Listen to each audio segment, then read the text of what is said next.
Oh, damn. Maybe. Oh, yeah. The last thing he said is maybe no podcast this week. Yeah.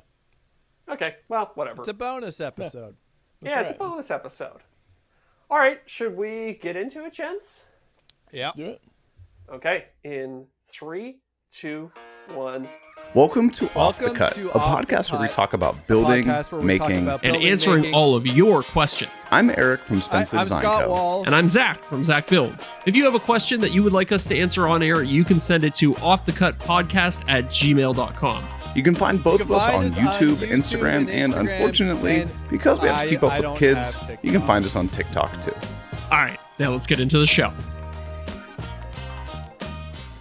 Good evening, everybody, and welcome to Off the Cut number 89. We're up here in Toronto, and up here in Toronto, and all the way down in Texas. Today is known as Wednesday, November 8th, 2023.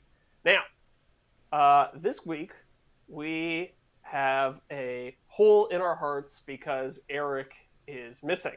What do you mean? Didn't you just hear the intro? I am Eric Spenceley. No, Eric Spenceley has been kidnapped by the Green Suitors podcast, and thus Scott Walsh is filling in for him, doing his best impersonation of Eric. Allegedly. Allegedly. Tune in next week to see if they take your ransom for Eric.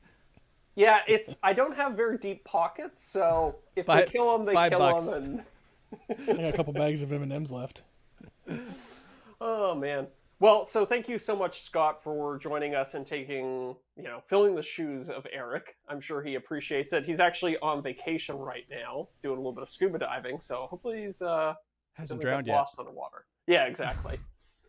So before we get into the podcast, of course, I got to do the good old-fashioned ad read. This is kind of a new thing for the show, but today's podcast is sponsored by none other than KM Tools.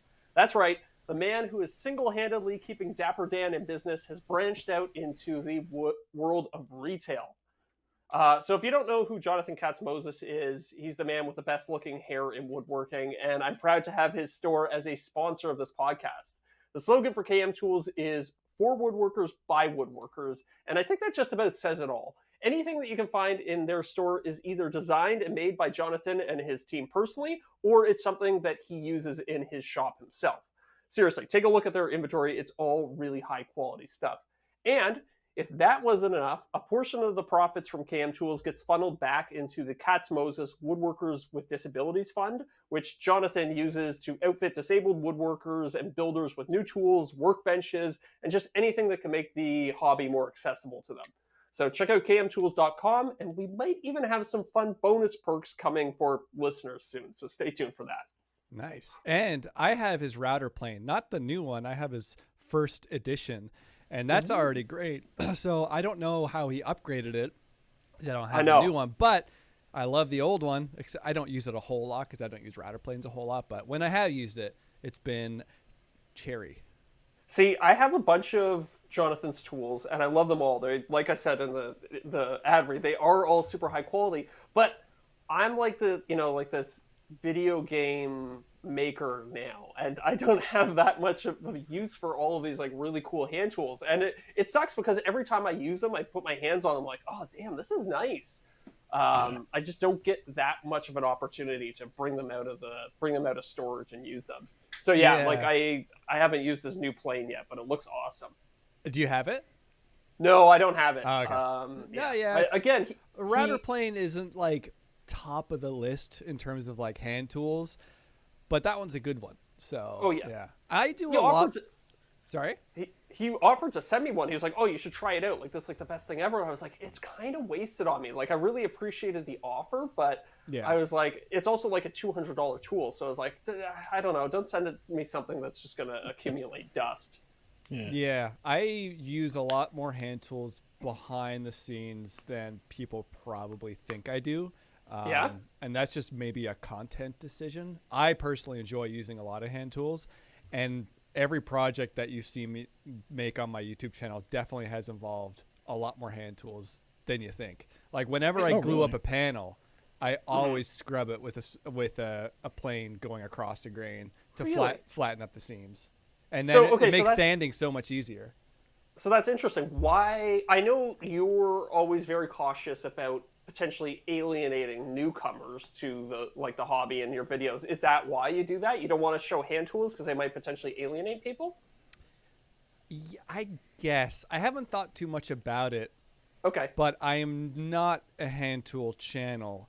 And I just find when I watch other channels that try and introduce a bit of hand tool here and there, it just kind of brings down the pace and the momentum of the video for me as a viewer. That's fair. Not to say that I couldn't do it, and like I have shown bits and pieces here and there, but it's usually like 1-2 second clip of me using a hand plane, and boom, Sure. I'm on to the next thing, because to explain what I'm doing will get lost on some people pretty quickly, because I think there is a preconception for a lot of beginner woodworkers that hand tools are hard or maybe elitist or maybe just not relatable at all. So Yeah. I don't know. Maybe I'm wrong and I should do more of it, but I enjoy doing it when the camera's off. I think you are right, because I had that same misconception when I started in woodworking, that somehow hand tools were, this other realm of like super high-end woodworking. Well, the prices can be extremely high, but it doesn't have to be. My favorite hand plane was one I paid $50 for. It's a pre-World War II Stanley No. 4, and I love the thing to cool. death. And I didn't pay very much money for it. Maybe the prices have risen since I bought it maybe 10 years ago. But that plane gets used on every single project. And it all comes down to how well you can sharpen, really, because hand tools are infinitely easier when it's sharp. And when it's not sharp, they become a nightmare. And that's why people don't want to use them. It can get quite laborious to keep your hand tools sharp. Like, that's what's always deterred me from using them a lot of the time, is just the maintenance that goes into it. 100%. And I know it's probably not that bad if you get all set up and you get the right, what do they call it? Like the diamond grit thing. And yeah, we don't have to dive too deep into hand tools right now, because people are already turning off the podcast. True. But I have gone through a journey to simplify my own sharpening setup so I sharpen more, because there was a time when the thought of putting a blade into a jig to sharpen it just turned me off completely. I had the Veritas jig, which is one of the best jigs you can buy, and it makes it super dead easy to get things razor sharp. But I didn't want to do it because it took too much time. Yeah. So if you think a jig is going to slow you down from sharpening your hand tools, the next easiest way that I have found is to do a hollow grind with a bench grinder or a Tormek style sharpener. So it basically makes this concavity on the face of the cutting edge, and then it's almost like a kickstand for you to sharpen it on a stone freehand. Sure. It doesn't want to rock as much. Yeah. The problem with freehand sharpening, if you're not really experienced with it, is that you can kind of round over the very tip of the blade very easily if you don't have a lot of practice. And I don't have a lot of practice, but when I started doing hollow grinds on a bench grinder, it makes it a lot easier to keep that edge sharp without a jig, so it makes it super fast.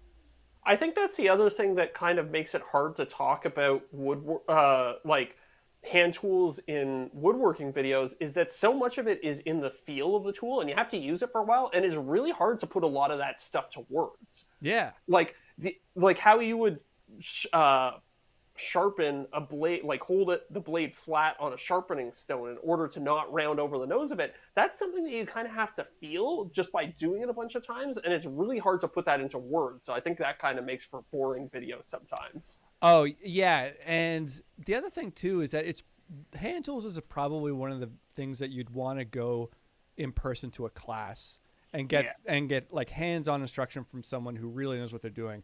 Because, like, a beginner woodworker isn't even going to know what a sharp hand plane feels like. So they're not going to know when it's right or wrong. Yeah, good point.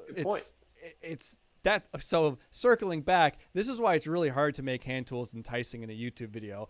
Ergo, I don't really talk about hand tools very much in my videos. But I do, like, I just made 8 drawers, and every single drawer bottom, I went around the rabbet with a shoulder plane to make sure it fit really well. I didn't cover that in the video at all because it's just like, The shoulder plane's niche already. So I know it's. Yeah. I think that's the I don't know, the unglamorous truth of a lot of YouTube videos is it looks a lot easier in the video than it is in real life, right? Because if there's any little boring kind of tweaking this way or that way, that's kind of the first stuff that ends up on the cutting room floor when you're doing the edit. Yeah, and like I just got the rough edit back from my editor, and it's an hour long.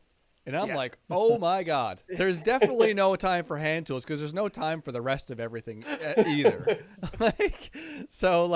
YouTube is definitely a glass or a rose-colored glasses picture of what the project procedure went like. But it has to be entertaining. Otherwise, we can't make money making videos, and therefore we wouldn't make the videos in the first place. So it's never perfect.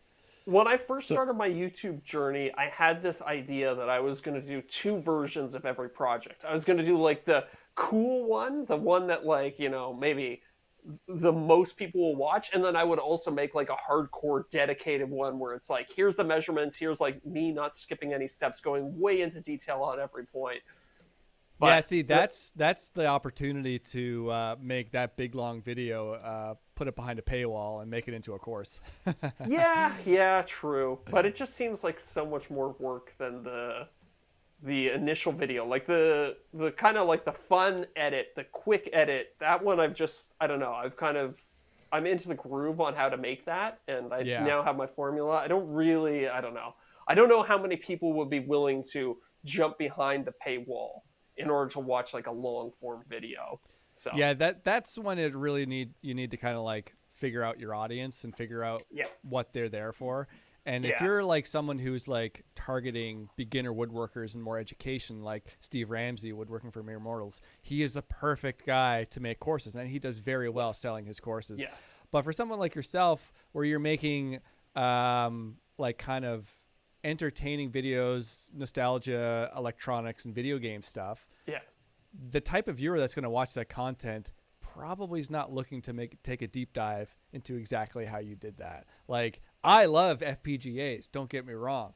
I love coding in Verilog. We can get to that later. Okay, yes, but please. That's not a course that everyone wants to take. There's probably like 3 people watching your video who actually would want to learn more about it. So it's a tough sell. It's a lot of work for maybe getting a couple $100. Exactly. And so I've kind of actually been struggling with trying to find products that work well for my audience. So maybe I'm a little bit too close to it. Do you have any ideas off the top of your head about stuff that would work well for my audience?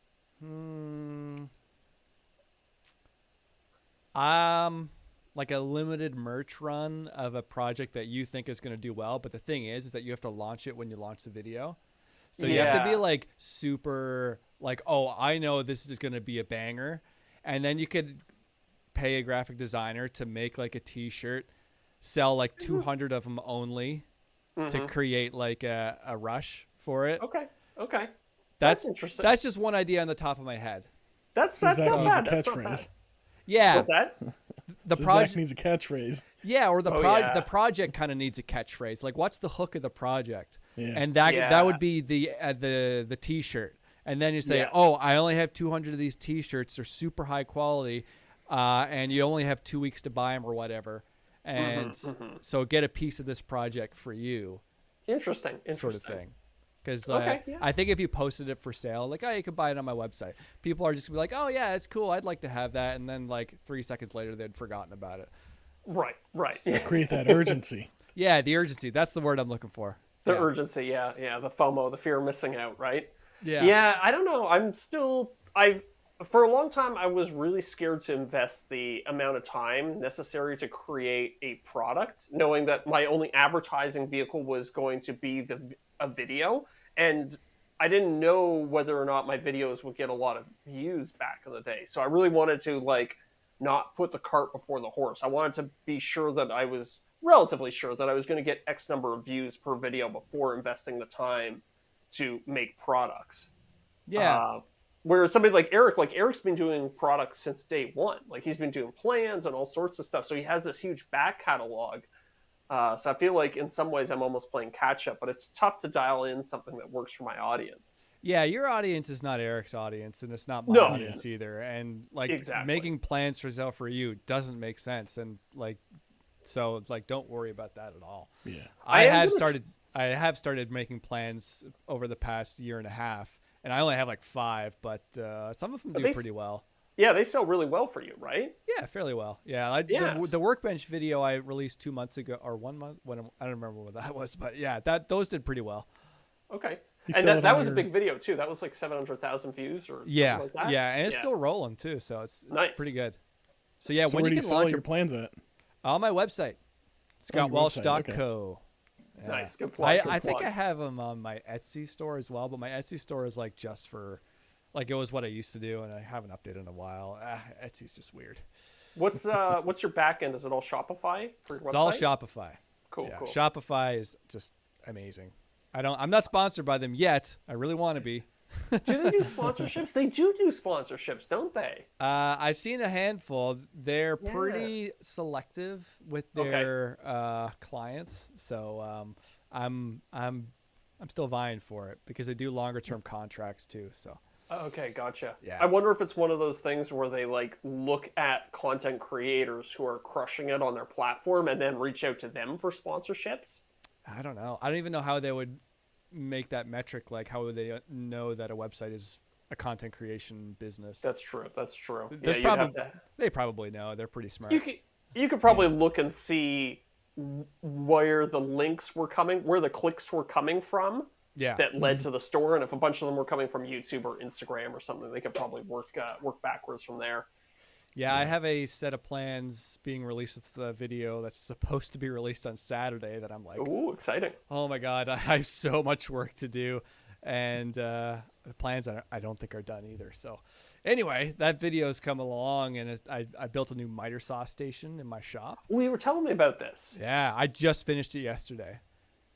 Wait. So you finished the build yesterday? I finished the build yesterday.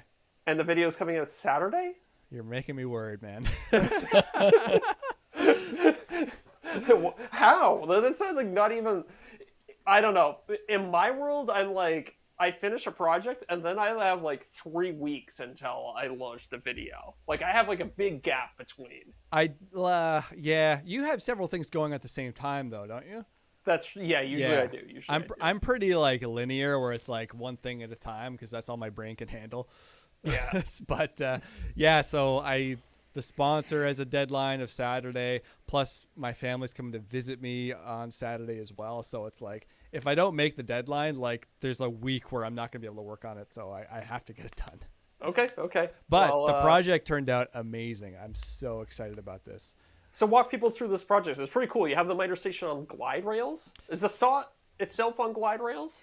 Yeah. yeah. So the saw traverses left and right on the miter saw station.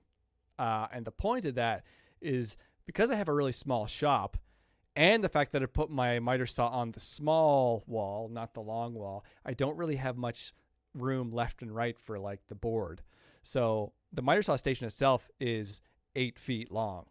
And if I go put an 8-foot board on it and the miter saw is like right in the middle, bolted down, all I can do is cut that board right in half, and that's it.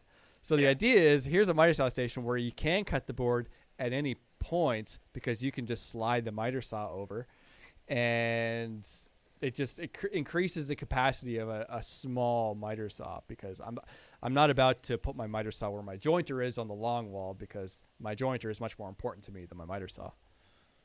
That's a fantastic idea. Yeah. Yeah, I I got a like huge response on Instagram too. People are like, "Oh, why didn't I think of that?" So I know this video is going to be a banger. So I'm really glad to have a set of plans coming out with it, because I got what do you such have a it good sliding response. So linear guide rails. So basically, Okay. or linear guide bearings, which are on rails. So they're very smooth. It just kind of rolls back and forth. And to lock it in place, I have a mag switch. Have you ever heard of a mag switch? Oh yeah. It's like those really heavy magnets that have a knob on it. You turn it and it locks it in place. Nice. Do you have an affiliate link for the mag switch? No, I don't. I mean, I could do Amazon affiliates, but I've heard that MagSwitch themselves offer probably one of the best affiliate rates. I think they do. I think it's like 20% or something like that. I need Wow. to. You I don't might know if I wanna- have time. I can message Andy Klein maybe. I have, I don't know, I had a contact there. I have an affiliate link. I haven't used it in years and years now, but I have a contact there. So remind me after we're done on the podcast, and I'll forward you that, and hopefully we can get you set up with one real quick. If they're doing that big of a commission, they must have pretty big margins. Have you ever? I mean, They're look, not don't cheap. get me- exactly. I like the MagSwitch stuff. Like it all works really well, but it's expensive. It's Very. a tough pill to swallow. Yeah, I remember it when my was first. like $80 for the 150-pound one, or however much. It was crazy. Exactly. And I got the adjustable angle gauge one for welding, which is a great tool. I use it all the time, but I think it was like $150 or something Wow. like that. And they have For- like a drill press fence. It's really cool, but it's like, I don't know, 200 or 300. I don't know how much it is. It was very expensive.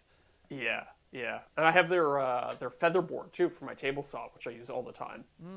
I want that. I should get that. I never use my regular feather board because it's too much of a pain. I don't even know if I'd use it then, but it seems really cool. I use it all the time. I think it's pretty great. Yeah. Yeah. So yeah, you should definitely get that. So okay, so go back to this to the miter station. Yeah. Do you have like a stop block that stays in place, or I guess the one wall would just kind of be your stop block? It could be. And when I was using it while it was being made, I was actually using the wall as a stop block. But to the left of the saw, I do have like your regular sort of platform that's raised up just as high as the table. And to the right of the saw, I do have a T-track down on the height of the countertop, I guess. So it's really low in comparison to the height of the saw. But I 3D printed a stop block that kind of raises up. It's like a big chunk that raises up at the same height. And it has a kind of a little platform to support the workpiece. And you have an optional thing that lifts up and down to act as a stop block. Okay. I don't know if I'm like, it's hard to explain, but Yeah. if you saw it, you would know exactly what I mean. So it kind of solves a problem of having support where there's no platform to the right of the saw, and it also Yeah. gives me a stop block. Yeah, I think I get it, but I'll have to wait till Saturday to see if I truly understand what you're saying.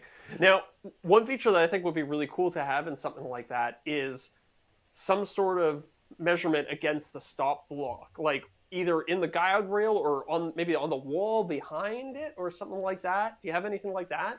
It's tough because where the saw is, it's going to throw the measurement off on the T-track. So it's like, how would Right. you, depending where the saw. So I had a couple of ideas. One initially, before I even thought of the linear guide rails, or no, before I thought of the MagSwitch, I was like, maybe I can just have little indentations for it to stop every 10 inches or so it would make the math really easy.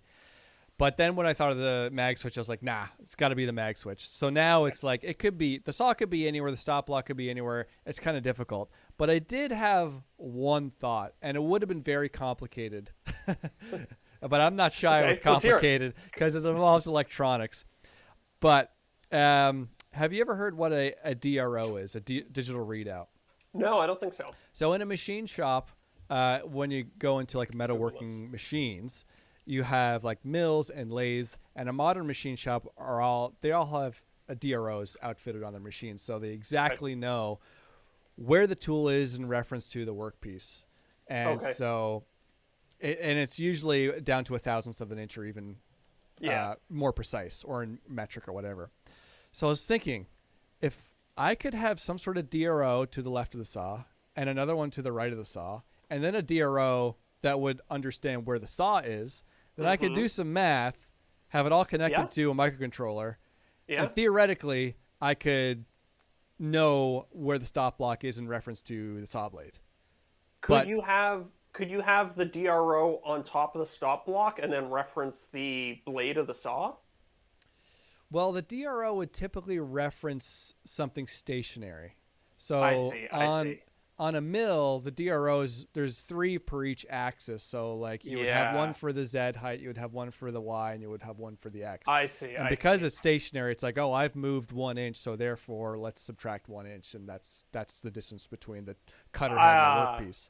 Gotcha. So I'm imagining something more like a laser tape Yeah. measure almost. Some sort of optical solution. That's definitely Yeah. possible. That gets really complicated. I mean, So there was some references that I found online of people making their own DROs, probably using an Arduino or another microcontroller. So what they would do, I don't have them handy, but they would take regular digital dial calipers, like, you know, a 6-inch pair that you would use to measure small parts and stuff like that. They would a take pair around here somewhere. Yeah, I have one in the drawer back there. But they would take those apart and they would print their own circuit board that would be like 500 milliliters long, and they would use the sensor in the dial calipers and that's so smart. extend the length of the digital readout. So then I was thinking, well, if I could take an output signal from the caliper, do 3 of them, so one for the saw, one for the left stop block, and one for the right stop block, stick them all into an Arduino, do some math, and then I would be able to know precisely where the stop block is in reference to the saw blade. Yeah. But that is a lot of work, and that's probably 2 weeks that 2 weeks of work that I don't want to do for people. There's already a hook to the video at this point. Like, the hook is I have a miter saw that slides back and forth. People are going to click on that. I don't need to do anything else. That's true. Yeah, that's an important lesson. Sometimes you have to know when enough kind of gee whiz features is enough, and you can stop working on a video. Like, sometimes I'll have like a list of like 10 things that I'd like to put into a project, and I'm like, you know what? 7, 8, and 3 are really time consuming and are not going to generate that many more clicks. Yeah. So I'm going to cut them from the project. Yeah, that was similar to a coffee table that I built a few months ago. The flippy one, right? The flippy one. So the whole concept of the coffee table was like, oh, I want to make it a coffee table and an ottoman all in one. The concept of that was probably enough. But then I had to go down this rabbit hole of making it all automated. I don't think it was that important to automate it in the end. That caused me a lot of work, and I did it. And it didn't work out 100% correctly, but I probably would have been fine if I'd just been like, oh, my coffee table is an ottoman. Or the fact that I made a pretty nice looking piece of furniture might have been enough in the end as well. So Yeah, I mean, sometimes just a really good looking picture of the final product in the thumbnail is enough to sell it. I'm not confident enough as a furniture designer to know when that's going to work. I'm not like Nick Padula. But I'm really happy with the design of that coffee table. I think it's definitely my best woodworking I've ever done. Yeah, it looked great. I really liked it. But like, I'm not known to be the furniture designer on YouTube. And so therefore YouTube is not going to necessarily point me to that audience. And do you ever think about, would you ever limit the level of your woodworking? Coming back to that conversation before of not potentially wanting to alienate people, you're trying to target this beginner audience. So would you ever be like, ooh, that's almost like this design is too pretty, I should scale it back a little bit to make it more accessible? Typically I do. The exception being the coffee table. I just had this moment of like, I want to make this coffee table for my house, and I wanted to make it the way I want to make it and not worry about what YouTube thinks, because typically I do make things simpler, A, so I can attach a set of plans to it and sell it and make it easy for people to build, but B, also just make the video itself more accessible as well. Yeah, that coffee table video is not accessible at all. It's just watch me try hard stuff, and in a way that style of video is rather selfish because I'm not thinking about the audience, I'm just thinking about what I want. And usually I don't do that, but I just had this moment of like, I want this, I'm doing it. I mean, sometimes you have to do it for your own sanity. Just do something just for you. And I'd love to do more. Yeah. With that video, did you do a set of plans? No, absolutely not. Okay. There's no framework for that video to make it easy because, like, I mean, the top itself is one big slab, so that in itself is specialized sort of work to be able to deal with that.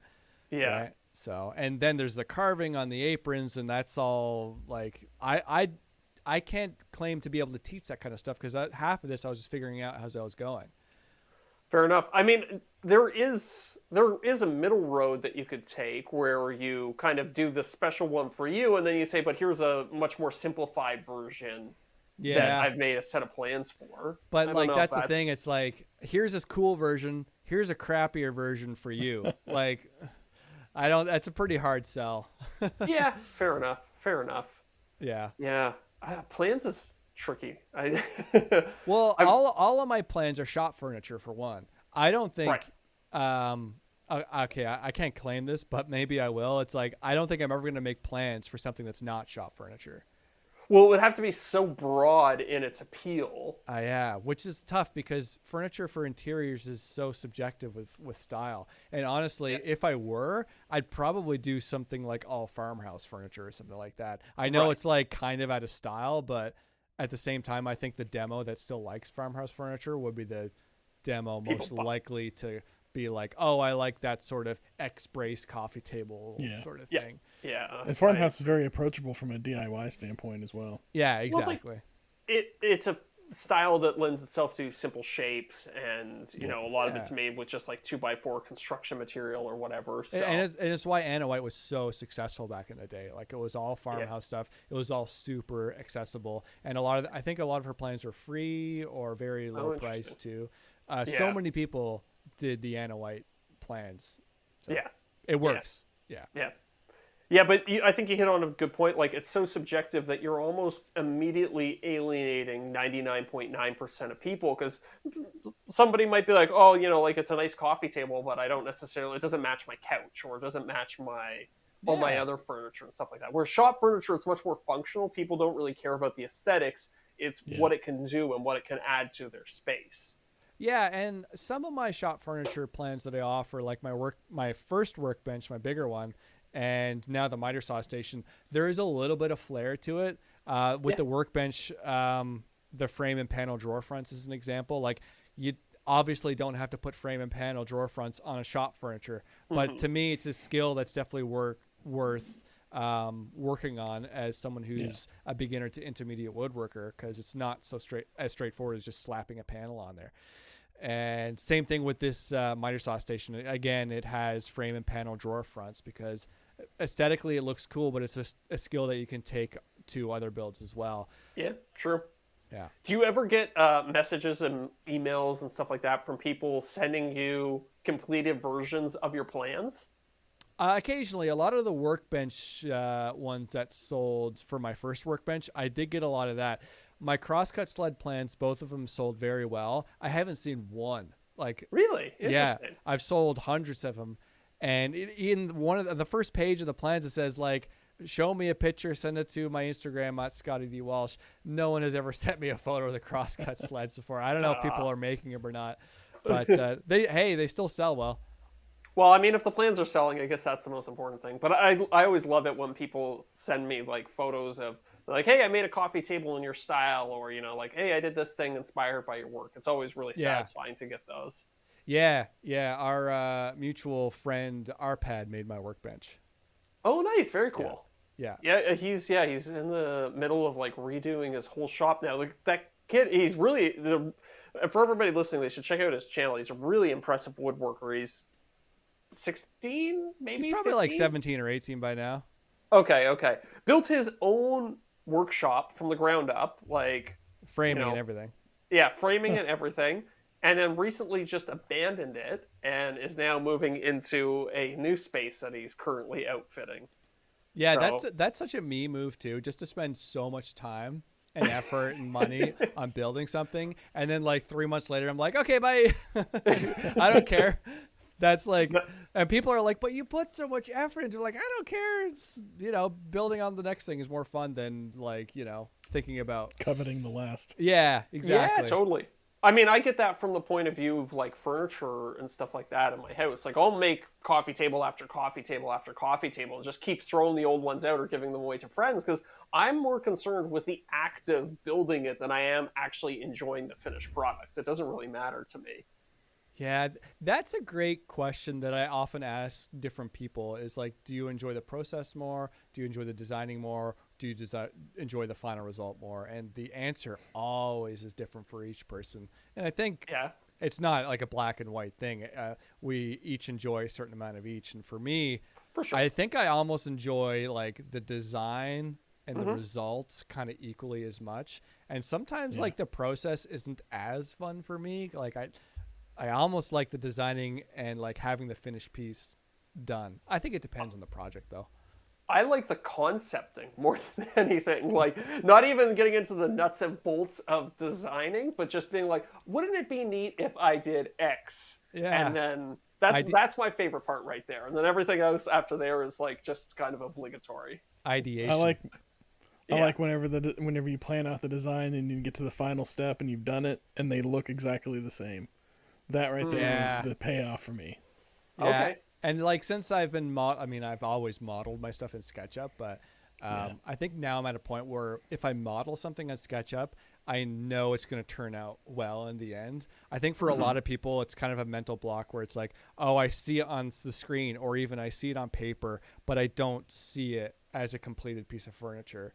But I just think if you do it enough, I've been using SketchUp since like the early 2000s when it came out. And once you do it enough, it becomes like second nature when you draw something in 3D and it'll turn out the same. That whole coffee table that I made was all drawn in SketchUp. Even like all the facets and everything was all drawn in SketchUp. And I was like, okay, I'm confident that it's going to turn out cool. And I went and made it and it turned out cool. I get so frustrated with SketchUp trying to do like the simplest things. Like Eric and I have a joke that as soon as you make a curved line in SketchUp, it's just permanent. Like it's there forever. And you can't alter it in any way. So I don't know, maybe you're more sophisticated with it and you're better at using it, but I've transitioned over to using Fusion 360 now, and I much prefer that. And I've heard that a lot. And I've tried to learn Fusion 360 3 times, and I like to think I'm a pretty flexible person, but I cannot wrap my head around it because SketchUp and Fusion 360 are just like opposite ends of the spectrum. It's like Apple. SketchUp's kind of like Microsoft Paint. And like Fusion 360 is like Adobe Illustrator. Like it's like, with SketchUp, you're like it's like pixel by pixel sort of things. Right. But I don't know. I've been using it for so long. It's probably nearly 20 years I've been using it. I cannot like do anything else. It's nuts. But there are a lot of tips and tricks that I've found out. But there's a lot of quirks and quarks that you got to kind of like know about and. I don't know. SketchUp's good with plugins. Like there's a lot of extensions to do things to make it easier, like doing chamfers and roundovers and things like that. Interesting. Yeah, now that I've taken the time to learn Fusion, I don't think I could ever go back to SketchUp. And I only use the bottom 10% of the capabilities of Fusion. But for woodworking projects, like that's all you need. Even 3D printing projects. Yeah, and for most people, I think SketchUp is probably a lower barrier of entry in terms of like knowledge and stuff like that. It's pretty easy just to bang out a cube or a box or anything really quickly in SketchUp. And for very basic furniture making, doing cabinetry or whatever, as long as there's no intense compound curves, SketchUp can easily do that. Yeah. But I would love to learn Fusion to the capacity that I know SketchUp, but I don't have a lot of time to do that. And I probably need a good course to teach me how. And well, the one Eric and I always recommend to everybody is it's a YouTube course. It's all free. It's called Learn Fusion 360 in 30 Days. And honestly, I did the first 5 or 6 days of that course, and that was sufficient for any woodworking project, I think. So, and they're like 15 minutes each. So honestly, you could learn it in the span of an afternoon if you wanted to. Yeah, I probably just dove into it without instruction, and I keep trying to revert to SketchUp mentality where with SketchUp, you have your measuring tape and you can stick a guide point anywhere or a guideline anywhere. But with Fusion 360, I'm like, I just want to measure from here to here or something like that. And like, I can't figure it out. You can do it. It's just you use the I key instead of the T key.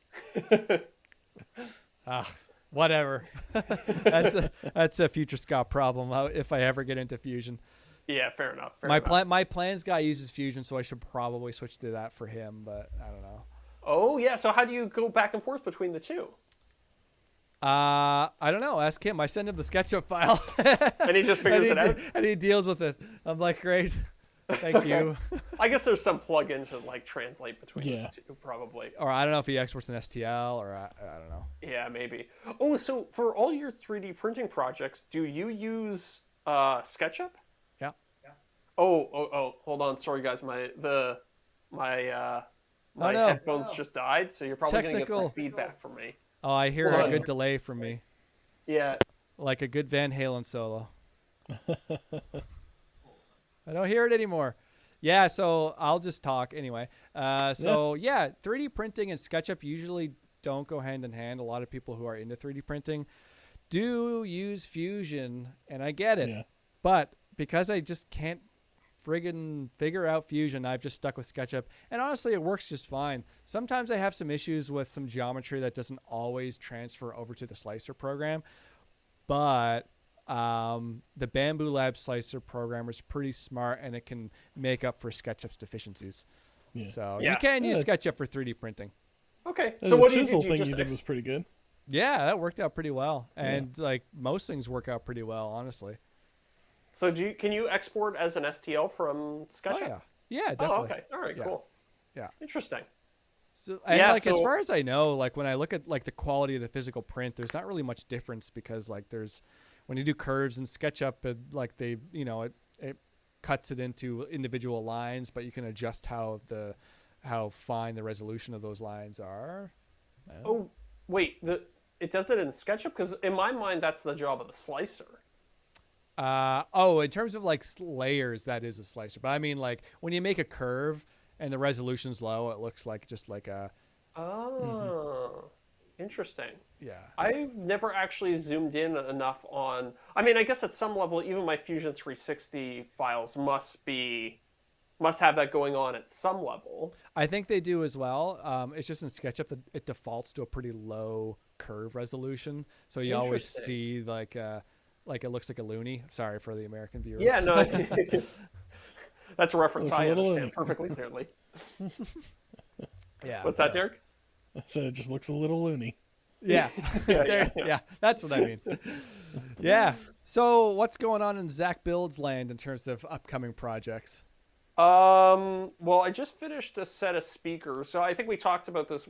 Scott and I had dinner the other night, and we're kind of just geeking out about various things on YouTube. But I was telling you about this, the DIY Dolby Atmos height speakers that I made. Yeah. So I just spent all of today recording all the voiceovers for that project. So that's now with my editor. But I've been going pretty gung-ho. My Nintendo 64 video is doing really well. Nice. So I've went out on the Canadian version of Craigslist, Kijiji, and I was like, okay, the Nintendo 64, very popular system. I think a lot of people have a lot of nostalgia for that. I was like, what's another system that in a similar vein? And I was like, well, what's the best-selling console of all time? And it's the PlayStation 2. So I didn't know I went that. out and bought a PlayStation 2 off of Kijiji, which is our Canadian Craigslist, and I've been slowly trying to make a chassis for it out of 3D printing. It's not focusing very Yeah, well, it's but not focusing. I don't want to That- I don't want to give too much of it away, anyways. But this is far and away my most ambitious 3D printing project. Ah, cool. Because I'm trying to use all the original mounting points for the hardware. And it's just a pretty complex shape, and it's got a lot more moving parts than a Nintendo 64. So Yeah. Oh man, I played so much Metal Gear Solid back in the day with PS2. there you go. There you I go. miss that. I miss those days. So I've actually, it's really annoying that I've just kind of figured out the final dimensions of the case that I'm going to make for it, and it's like 2 millimeters too big to print on my Bamboo Labs carbon. So I'm going to have to use the K1 Max Right. because it's a little bit bigger. I have the K1 Max and it's still in the box. You haven't taken it out of the box still? No, there's a corner which you can't see in my office where I know it's going to live, but I need to like get a table for it because otherwise I'm not going to be able to reach it. Yeah. I had mine on the floor for the longest time. Actually, my When I first got P1P it. is right here. I don't know if you can see it. It's black, so you can't really see it. I think It's I right can there. see the corner of it there. Yeah. Yeah. So I use my P1P for everything. I know you like the X1 Carbon. These are both Bamboo Labs printers. Yes. But honestly, if you're just doing basic 3D printing, the P1P does everything you want. Yeah, my only concern. So the P1P, for people at home who don't know, is it's essentially the same printer as the X1 Carbon, but they've out some of the kind of nice to have features of it, right? Like, for instance, my printers are fully enclosed, whereas yours is like an open frame, right? I made an enclosure for it, and this was before they Okay. released their version of the P1P that comes with an enclosure. Yeah, that's the P1S, right? Okay, yeah. So that was a confusing move to me because the P1S is like a hop, skip, and a jump from the X1 Carbon. Like, there's really not that much of a difference between them. Price wise, I don't know what the price is difference. I thought it was like $500 more. No, the price is significantly different, but the difference in features between the two of them is not that much, right? Yeah, Like- I mean, like there's certain filaments that it probably can't do, but like for most basic stuff, like I'm not printing with anything crazy like the carbon fiber ones or anything like that. Like those filaments are too expensive for this cheapo. So like I'm just Yeah, it's doing like double price. PLA and PETG and TPU, like the basic ones, and it does everything that I need to do.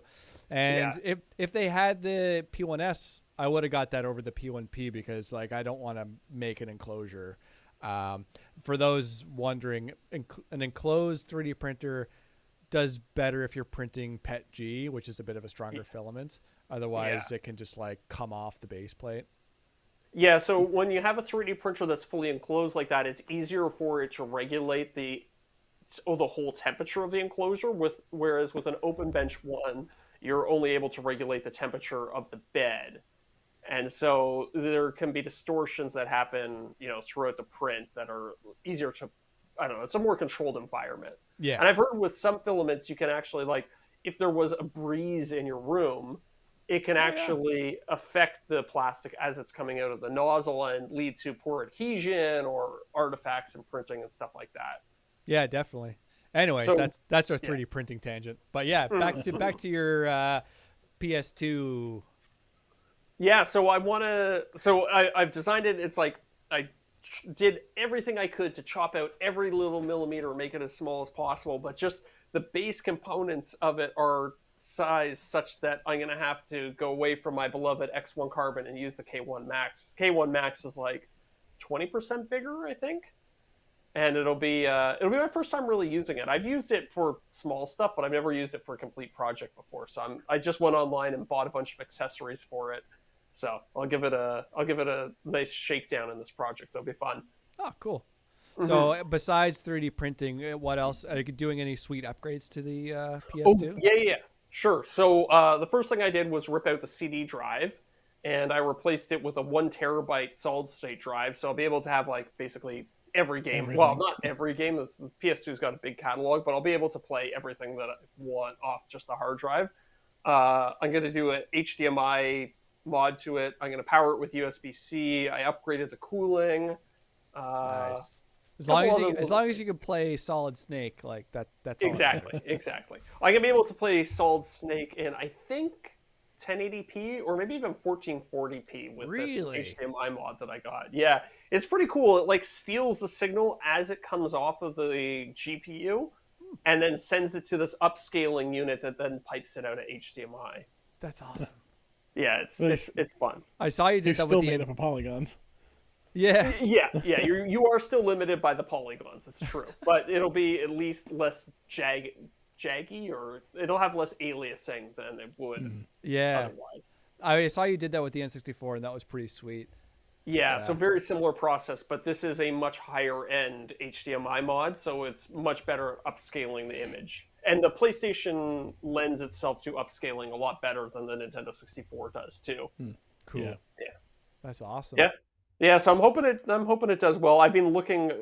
One trick that I learned from you, Scott, is kind of going on YouTube and researching whether or not videos on that topic get a lot of clicks. Right. And I've seen a lot of very low quality videos getting a lot of views on this topic. So I'm hopeful that it'll do well. Nice. Yeah. Yeah. Awesome. I look forward to seeing it. PlayStation 2 might have been my favorite console growing up. See, this is so I'm a weirdo in that I never had one. I had friends who had them, but I was an idiot and I bet all my money on the Sega Dreamcast taking off when I was 10 years old or whatever. I remember seeing like this display at whatever store I was in, like whatever game store. It was like the Sega Dreamcast, and I was like, whoa, like that's sick. But we ended up with the PlayStation. I was the young child, so it wasn't my decision. Well, I mean, you made the right choice because the Dreamcast died a very unceremonious death, and the PlayStation 2 lived on for a long time. Yeah. So I was like, oh, I should do the Dreamcast because I have so much of my own like emotions tied up in it. But then I was like, oh no, okay, wait. After looking on YouTube, there's much more interest in PS2, so I'm going to do the PS2. Nice. So I've asked you this before, but I'm going to ask you again for the benefit of the listeners. You do a lot of like electronics content. Are you going to get into anything like microcontrollers, aka Arduinos, anything like that? I did an Arduino project recently, which was my air quality meter. I'm actually still working on editing the video for that. But it's an air quality meter that's powered by an Arduino. That being said, I used somebody else's code and their designs in order to do it. So it kind of got my feet wet with the process, but I now know from doing that there is a lot of like base level learning that I have to do in order to support it. And it's kind of like, oh, do I want to invest all this time into it? It's like me and Fusion. Exactly, right? So if I had the right project in mind where I was like, oh, I think this is going to do really well and that'll justify me learning it, then I will. But until I find that perfect project, I don't know that I will. Yeah. I don't think it's as much of like a Mount Everest as you think it is. There's like a handful of basic coding concepts for coding in C with Arduinos that you'll need to know. And these are coding concepts that are like very basic with all coding languages at that sort of level of coding. So, very basic things like if statements, loops, how to create variables and things like that. You can do so much.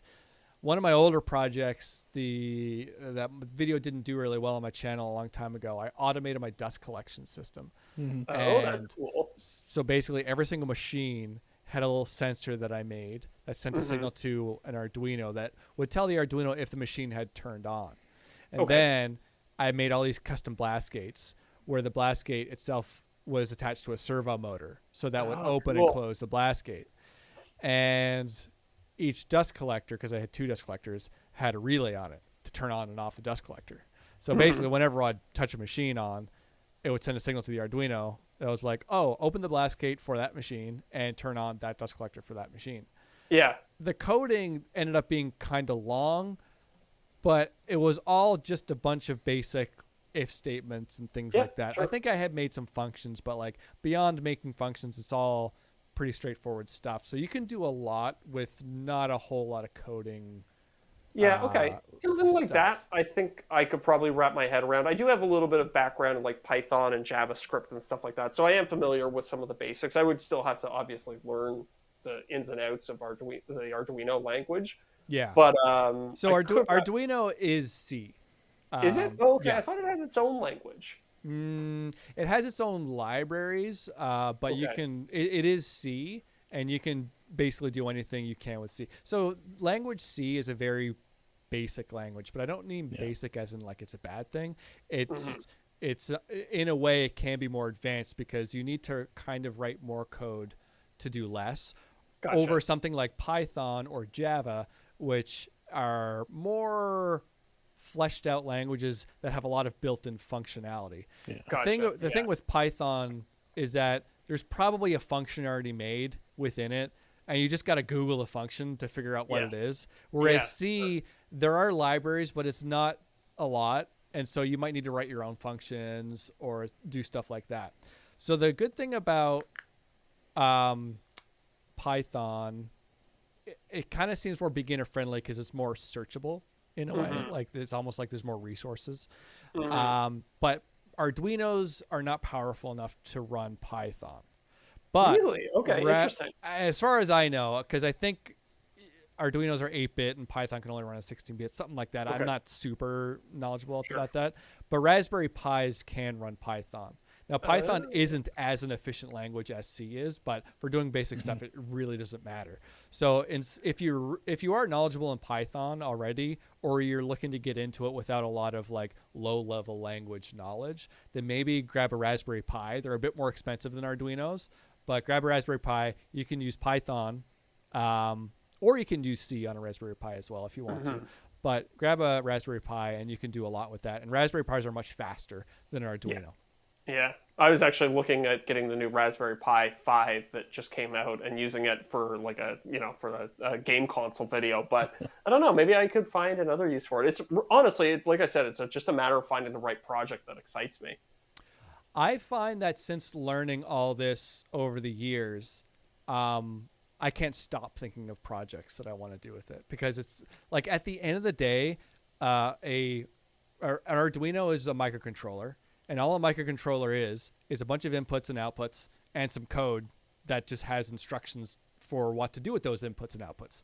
So that's all it is in essence. Like you can connect anything you want that's at the right voltage and stuff to, and there's already a bunch of little components you can buy out there. So like I just made an MP3 player for my buddy John Cesaro of Lincoln Street Woodworks. If you caught a recent video of his, he made this musical bar cart, and I made the musical part for him. You were telling me about that. Yeah. So like all it was a bunch of limit switches, so that when he lifted off a bottle of gin, the limit switch would turn off. It'd send a signal to the Arduino that said, play Gin and Juice, right? The song to this. Yeah. And I just connected an amplifier from an output of the Arduino, and that amplifier is connected to a speaker. And again, it's like inputs and outputs and a code that tells it what to do with those inputs and outputs when something changes. So once you like kind of have that sort of knowledge, like anything's possible. And in my back of my mind, I have so many ideas for projects, like so many, and I'm not going to be able to do a quarter of them. And most of them aren't good for YouTube either. But it's kind of one of those things where when you learn it, you get really inspired.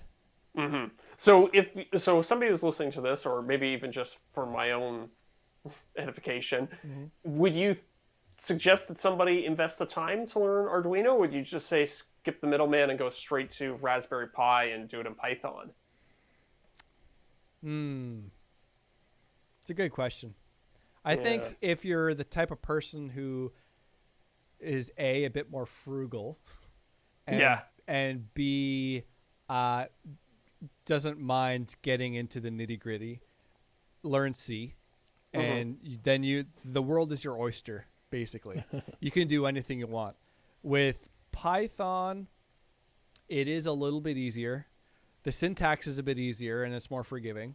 What I mean by syntax, is let's just say, the punctuation of the language. Let's say, Python's more forgiving in that regard. There's a lot more functions that are already out there, so it's a bit easier and maybe faster to code. But with C, you can do exactly what you want. So, if you're more like, let's say you're more like type A or whatever, do the C, do Arduino. If you're more frugal, do C, do Arduino. If you don't mind spending a bit more for a Raspberry Pi, and maybe time is a factor, maybe do Python and Raspberry Pi. Gotcha.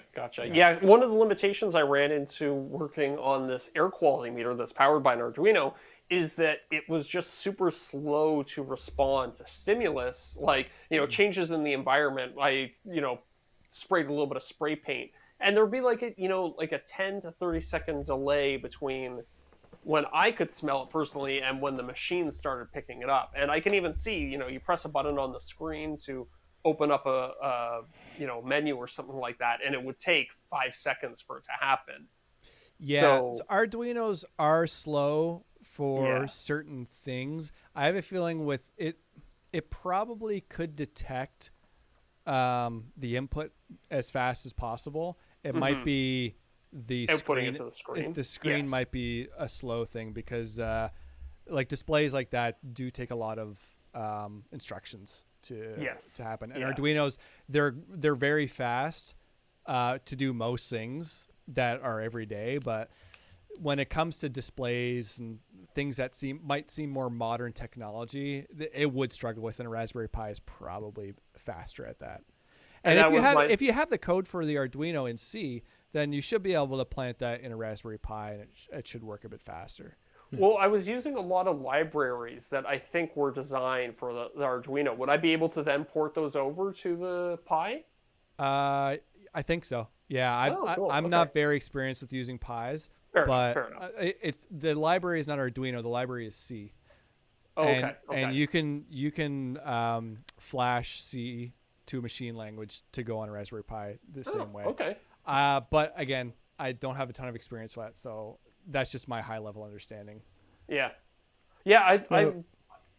Oh, go ahead, Derek. Oh no, I was just gonna ask. So the Arduinos am I wrong? Are they physically smaller than the Pis come typically? Or am I wrong? Yeah, hold on. I think I got one here. There's a couple of different ones from the company Arduino. That's a Nano, so that's one of the smaller ones you can get. Actually, sorry, this is a Pro Mini. Pro Mini. Oh yeah. Okay. Yeah. Basically there's a few different chips that Arduinos use, and then there's a few different formats in terms of size the board is. So you have options, but there's some small Raspberry Pis as well, and there's other microcontrollers and there's other CPUs as well. Another popular one that's coming up a lot recently is the ESP32. It's a very fast. I think it's a CPU. It's not a microcontroller. I can't remember. I use that to power a set of LED lights or control a set of LED lights. And it was actually really easy to use. But then again, I was still just using somebody else's code. You know, like I flashed a, I guess, operating system onto it that was designed to control LEDs. Yeah. So I wasn't making anything from the ground up in that sense. I was just kind of using other people's work. Coding is interesting in the fact that when I do a project and I start with someone else's code, I get very confused very easily. Yeah. It works better when you just start from the ground up, so you know exactly what everything is. Because when you look at someone else's variables, it all gets very confusing. When you do it all yourself, it's like, okay, I can diagnose anything in my own code now. I know exactly why I named it what I named it. Yeah. Exactly. Even with code that's like properly commented, it's sometimes really hard to still wrap your head around various functions and variables and why they're named the way they are and what they do. And I'm terrible at making comments on my own code, like brutal. But at least if I've written it, like I know what I meant. I mean, I don't think I've ever... The few coding projects that I have done, I don't think I've ever commented them because I'm like, realistically, I'm the only person who's ever going to look at these. Yeah. And so I guess in general with electronics, like making your own stuff with Arduino or Pi or whatever you're using, and as a tangent, you don't have to use Arduino or Pi. You can buy the microcontroller that's on those boards by themselves. And oh, really? Yeah. So there's the one that's commonly on the smaller Arduinos is like the AT328 or something like that. That you can buy those chips separately, but the process of flashing the code onto the chip becomes a little more complicated. I've used a microcontroller called a PIC, and they make a lot of different sizes and bits and different program storage on them as well. And it's not so straightforward. You need a device to plug it in. You put it on a breadboard and you connect some pins to a USB dongle, and it's all a bit complicated, but it's kind of cool. Actually, that Nixie clock that's right there, that has a PIC microcontroller in it. So, oh, cool. So you don't have to do the Arduino if you're more of a do-it-yourselfer, but it does make it a heck of a lot easier. Yeah. So in general, if you are interested in electronics, Arduinos and stuff are super fun. You probably just need to kind of get a few other general electronics concepts under your belt as well. Like what's voltage, what's current, just general stuff like that to make sure you know what devices are compatible, because you can't like stick a device that requires 12 volts to turn on and try and power it with an Arduino, because an Arduino can only handle 5 volts. So that's actually something that I've been learning a lot of through modding the consoles, because I've been replacing the power supplies on them. Like the Nintendo 64, I used a USB-C power delivery standard to supply voltage to it, but the Nintendo 64 needs a couple of different voltages, so I had to call for 12 volts, send 12 volts to the machine, but then take a secondary line, step it down to 3.3 volts, and then send it to the motherboard. So I was getting my feet wet with that a little bit, and knowing about amperage and, not current, making sure you can pull enough amps in order to power things. So, yeah. I am not the type of person to correct people's grammar, because, I'm the first person that people correct in terms of grammar. but whenever someone says amperage, I just die a little inside. Okay, current. Sorry. I'm sorry to be that person, but No, it's okay. It's okay. That's the one word I correct people on, and that's my only thing that I do. Well, Derek is flashing the Aftershow lights at me, so I think we've run over an hour now. So what do you say we head over to the Aftershow? Yeah. What's in the Aftershow? Another 30 minutes of this. Hell yeah. Except it's behind a pay gate for our patrons. Hell yeah. All right, everybody. Thank you so much for tuning in. And, I think in this episode, we proved that we can do the podcast without Eric. So, yeah, who? Yeah. So maybe I'll send him a pink slip. Oh, well, thanks for having me as a guest host. Yeah, no, seriously. Thank you for coming in and filling his shoes and, sharing knowledge with people. It's been great. Yeah, thanks for stopping by. Have a good night. All right, everybody. See you next week. Bye. Bye. Any little things I missed in the live chat? Scott, what about doing this with Raspberry Daniel? Pi. Yeah. I don't know what I don't know what this was. I forget. Yeah, I don't know if you're still in the chat or not, but if you can clarify that, I'm sure Scott will be happy to answer. I think you hit it out. Oh, damn. Okay. I mean, anything you can do with an Arduino, you should be able to do with a Pi, if that's what the context was.